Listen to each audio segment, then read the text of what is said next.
And ఇప్పుడు alcohol and smoking general topic వచ్చింది కాబట్టి హెపటైటిస్ బితో సఫర్ అవుతున్న వాళ్ళు మిగతా జబ్బుతో సఫర్ అవుతున్న వాళ్ళు హెపటైటిస్లోనే మిగతా గ్రూప్స్. సో వీళ్ళ మీద స్మోకింగ్ అండ్ డ్రింకింగ్ అంటే ఆల్కహాల్ ఎఫెక్ట్ ఎంతవరకు ఉంటుందంటారు? చాలా ఉంటుంది. ఎందుకంటే ఇప్పుడు బేసిక్గా మనం ఎలా చూస్తామంటే మనకు ఒక లివర్ ఉంది, దాన్ని ఎఫెక్ట్ చేసేటివి కొన్ని కారణాలు ఉంటాయి.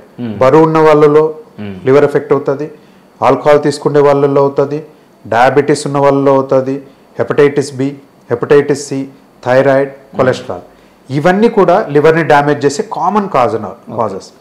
ఆల్కహాల్లో ఉండే వాళ్ళను ఆల్కహాలిక్ లివర్ డిసీజ్ అంటాం, మిగతా వాళ్ళన్నింటినీ నాష్ అంటాం, అంటే నాన్ ఆల్కహాలిక్ స్టేట్ హెపటైటిస్ అనే ఒక గ్రూప్గా పెడతాం వీళ్ళని.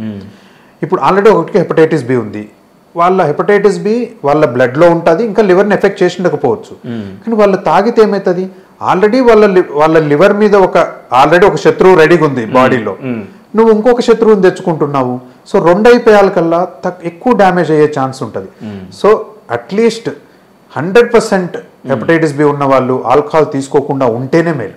ఓకే, అంటే ఎందుకు అంటున్నానంటే పార్టీస్ కావచ్చు, లేకపోతే ఫంక్షన్స్ కావచ్చు, and weekend just get together ఫ్రెండ్స్తో కావచ్చు, రెగ్యులర్ అయిపోయింది ఈ మధ్యకాలంలో ఆల్కహాల్ అనేది. స్మోకింగ్ అనేది స్టైల్కి తాగుతున్నారు, హ్యాబిట్తో తాగుతున్నారు. సో హెపటైటిస్ ఎక్కువ దీని ఎఫెక్ట్ ఉంటుంది అనేది మనకు తెలిసిన, సో అవేర్నెస్ లేని వాళ్ళ కోసం నేను ఈ క్వశ్చన్ అడిగాను. అదే సో వాళ్ళకి దాని గురించి ఎక్స్ప్లెనేషన్ కోసం అడిగాను. అదే డెఫినెట్గా, ఎందుకంటే ఈ హెపటైటిస్ మీరు ఆల్కహాల్ గురించి అడిగారు కాబట్టి, ఆల్కహాల్ తాగే ప్రతి ఒక్కరికి లివర్ డిసీజ్ రాదు, కానీ ఎక్కువ తాగే వాళ్ళకు లాంగ్ డ్యూరేషన్, ఒకసారి బింజ్ డ్రింకింగ్ ఉన్నా కానీ, ఇవన్నీ కూడా మల్టీ ఫ్యాక్టర్లు అంటాం, అంటే ఒక 20 to 25% ఎఫెక్ట్ అవుతారు. కానీ అట్లని ఎవరికైతే ఫ్యాటీ లివర్ ఉంది, ఎవరికి హెపటైటిస్ రిలేటెడ్ రిస్క్ ఫ్యాక్టర్స్ ఉన్నాయి, అంటే డయాబెటీస్ ఉంది, హెపటైటిస్ బి ఉంది, హెపటైటిస్ సి ఉంది, వీళ్లకు ఆల్కహాల్ అనేది అడిషనల్ ఫ్యాక్టర్ అవుతుంది. ఓకే, సో వీళ్ళలో డ్యామేజ్ అయ్యే ఛాన్సెస్ ఎక్కువ. వీళ్ళకే అవుతుందా కాదా అనేది మనం ఆన్సర్ చేయడం కష్టం కాబట్టి, మనకు దేవుడిచ్చిన ఆర్గాన్ ఒకటే కాబట్టి దాన్ని కాపాడుకోవడం ఎప్పుడైనా, అంటే అది మన చేతుల్లో ఉన్నప్పుడు మనం 100% దాంట్లో స్ట్రిక్ట్గా ఉండడం అయితే అది నా ఒపీనియన్. ఓకే, సో అన్ని ఆర్గన్స్ బాగున్నాయి, అప్పటి వరకు ఏది ఎఫెక్ట్ అవ్వలేదు. బట్ హెపటైటిస్ బి తర్వాత దీర్ఘకాలికంగా ఉండేది కాబట్టి మనకి పర్టికులర్గా, సో రిమైనింగ్ అంటే ట్రీట్మెంట్ టైంలోనే రిమైనింగ్ ఏదైనా ఆర్గాన్స్ దెబ్బతినే అవకాశం ఉంటుందా దీని మూలాన? ఓకే, మనం ముందే గుర్తుపట్టి హెపటైటిస్ బిని కంట్రోల్ చేస్తూ లివర్ డిసీజ్ రాకుండా కాపాడితే ఏ ఆర్గాన్ ఇన్వాల్వ్ కాదు, బ్లడ్లో ఉంటుంది, లివర్ని ఎఫెక్ట్ చేస్తుంది. ఒకవేళ ఈ లివర్ డిసీజ్ అడ్వాన్స్ అయిపోతుంది అనుకోండి, మెల్లమెల్లగా కిడ్నీ మీద ఎఫెక్ట్, హెపటోరీనల్ సిండ్రోమ్ అంటాం, పొట్టలో నీరు చేరడము, లేకపోతే రక్తం నాళాలు పెరిగి రక్తం వాంతులు కావడం, కొంతమందికి బ్రెయిన్కి ఎక్కడము, లేకపోతే లంగ్ ఇన్వాల్వ్మెంట్, ఇవన్నీ కూడా ఎవరికి వస్తాయి అంటే హెపటైటిస్ బి కంప్లీట్గా సిరోసిస్ వచ్చిన వాళ్ళకి. కొన్ని వెరీ రేర్గా, అంటే అది మరీ జనరల్ పబ్లిక్లో తెలియాలన్నా లేదా అనే కంటే వెరీ రేర్గా ఏంటంటే రక్తనాళాన్ని ఇన్వాల్వ్మెంట్ కూడా, నర్వ్స్ ఇన్వాల్వ్మెంట్ కూడా హెపటైటిస్ బిలో కొన్ని డిఫైన్డ్, కానీ అది వెరీ రేర్. అంటే మనం జనరల్గా మాట్లాడుకునే దాంట్లో మనం పేషెంట్ కూడా చెప్పం, ఎందుకంటే అది భయపెట్టినట్లు అవుతుంది పేషెంట్కి. అదర్వైజ్ లివర్ ఇన్వాల్వ్మెంట్ అడ్వాన్స్ అయితేనే మిగతా ఆర్గాన్స్ ఇన్వాల్వ్ అవుతాయి, లేకపోతే హెపటైటిస్ బిలో లివర్ తప్ప వేరే ఆర్గాన్స్ ఫస్ట్ ఇన్వాల్వ్ కావు. ఓకే, అండ్ కరోనా తర్వాత సో ఫస్ట్ డోస్, సెకండ్ డోసులు వ్యాక్సిన్ తీసుకున్న వాళ్ళు ఉన్నారు, అయితే హెపటైటిస్ బితో సఫర్ అవుతున్న వాళ్ళు, సో లాంగ్ టర్మ్ ఉన్న వాళ్ళకి కరోనా ఎఫెక్ట్ అంటే వ్యాక్సిన్స్ ఉంటుంది అనేది కూడా ఈ మధ్యకాలం, అంటే ఈ భయపెట్టే వార్త కావచ్చు, లేదు కన్ఫర్మేషన్ కోసం, క్లారిటీ కోసం ఉన్న న్యూస్ కావచ్చు, చాలా వెబ్సైట్స్లలో ఈ న్యూస్ ఇస్తున్నారు, వస్తుంది, సర్క్యులేట్ అవుతుంది. సో నిజంగా కరోనా వ్యాక్సిన్ తీసుకున్న వ్యాక్సిన్స్ ఎఫెక్ట్ హెపటైటిస్ బి మీద ఉండే అవకాశం ఉందంటారు? ఇప్పటివరకైతే, ఎందుకంటే ఫస్ట్ కరోనా అనేది అందరికీ కొత్త డిసీజు, వ్యాక్సినేషన్ కొత్తది అంటే అవన్నీ, కానీ అట్లీస్ట్ ఇప్పటి వరకు ఆల్మోస్ట్ ఇప్పుడు 3 years, ఫోర్త్ ఇయర్లో ఉన్నాం మనము, ఇప్పటి వరకు అటువంటి ఎఫెక్ట్ అయితే మా ప్రాక్టీస్లో అయితే ఎవరికి చూడలేదు.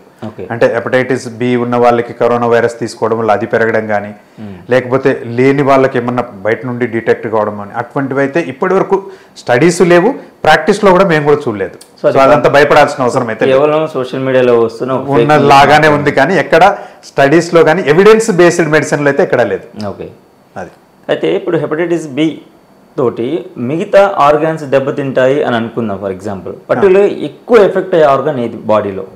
బాడీలో అంటే యూజువల్లీ లివర్ బాగా డ్యామేజ్ అయిపోయిన తర్వాత ఒకవేళ అంటే సిరోసిస్కి వెళ్తే మనం ఎక్కువ కిడ్నీ మీద ఎఫెక్ట్ అవుతుంది. కిడ్నీ అంటే కిడ్నీ ఫంక్షన్స్ అబ్నార్మల్ అవుతాయి కానీ ప్రాపర్ కిడ్నీ డిసీజ్ ఏం రాదు. కొంతమందికి ఇదే సిరోసిస్ అయితే పొట్టలో నీరు చేస్తుంది, అసైటిస్ అంటాము. అది మళ్ళీ అంటే నీకు లివర్ డిసీజ్ అడ్వాన్స్ అయ్యే కొద్దీ మనం తీస్తూ ఉంటాం, ఒక 5 లీటర్స్ తీసాం మళ్ళీ వస్తుంది. ఇదంతా లివర్ డిసీజ్ అడ్వాన్స్మెంట్స్ లాగా చూడొచ్చు. ఇది హెపటైటిస్ బిలో కావచ్చు. దీంట్లో హెపటైటిస్ బిలో మనం మెయిన్గా భయపడాల్సింది మిగతా దాంట్లతో పోల్చుకుంటే అంటే లివర్ క్యాన్సర్స్. ఓకే, ఎందుకంటే హెపటైటిస్ బిలో మిగతా టైప్ ఆఫ్ లివర్ డిసీజెస్తో పోల్చుకుంటే కొద్దిగా ఎక్కువ ఉంటాయి.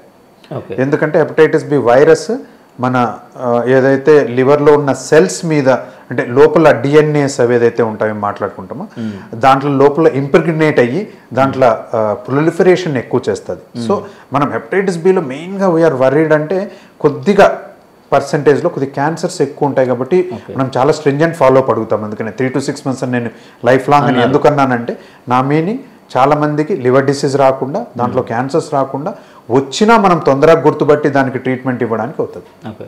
అండ్ డాక్టర్ ఇంకొక విషయం ఏంటంటే చాలా వ్యాధులు ఏవైతే ఉన్నాయో వంశపారంపర్యంగా వస్తుంటాయి అనేది వింటున్నాము. అది డిఫైన్ అవుతుంది కూడా చాలాసార్లు.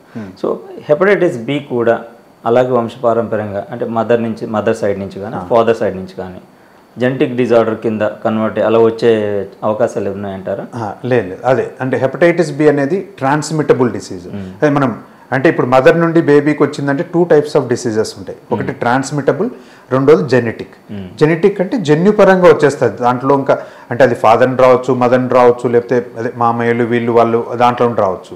హెపటైటిస్ బి అనేది ట్రాన్స్మిటబుల్ డిసీజ్. అంటే ట్రాన్స్మిటబుల్ డిసీజ్ అంటే ఏంటంటే మనకు రక్తం ద్వారా కానీ లేకపోతే సెక్రిషన్స్ అంటే మదర్ నుండి ఏ సెక్రిషన్స్ అయినా కావచ్చు దాంట్లో నుండి ట్రాన్స్మిట్ అయ్యే డిసీజ్ ఉంటుంది. సో దీన్ని జన్యుపరమైన డిసీజ్ అనడానికి లేదు. సో ఎటువంటి పరిస్థితి సో ఇది కూడా అవాస్తవం. జన్యుపరమైన డిసీజ్ కాదు, ట్రాన్స్మిటబుల్ డిసీజ్ అంటే సంక్రమించే వ్యాధి అంతే. సో వైరస్ ద్వారా వచ్చేది అంతే. అదే బ్లడ్ కానీ ఎనీ సెక్రిషన్స్ బాడీ సెక్రిషన్ వచ్చేది కానీ జన్యుపరంగా వచ్చే డిసీజ్ కాదు. ఓకే డాక్టర్ గారు, కొన్ని వ్యాధులు ఏదైతే ఉన్నాయో అవి వంశపారంపర్యంగా అంటే జెనెటిక్ డిజార్డర్ వల్ల ఆ తర్వాత జనరేషన్ కూడా వస్తుంటాయి అనేది విన్నాము. చాలా వ్యాధుల్లో డిఫైన్ అయింది కూడా చాలా మందిలో కూడా. సో అలా హెపటైటిస్ బి కూడా వంశపారంపర్యంగా వచ్చే వ్యాధి అంటారా, లేకపోతే ఇది కేవలం కల్పించిన వార్త అంటారా?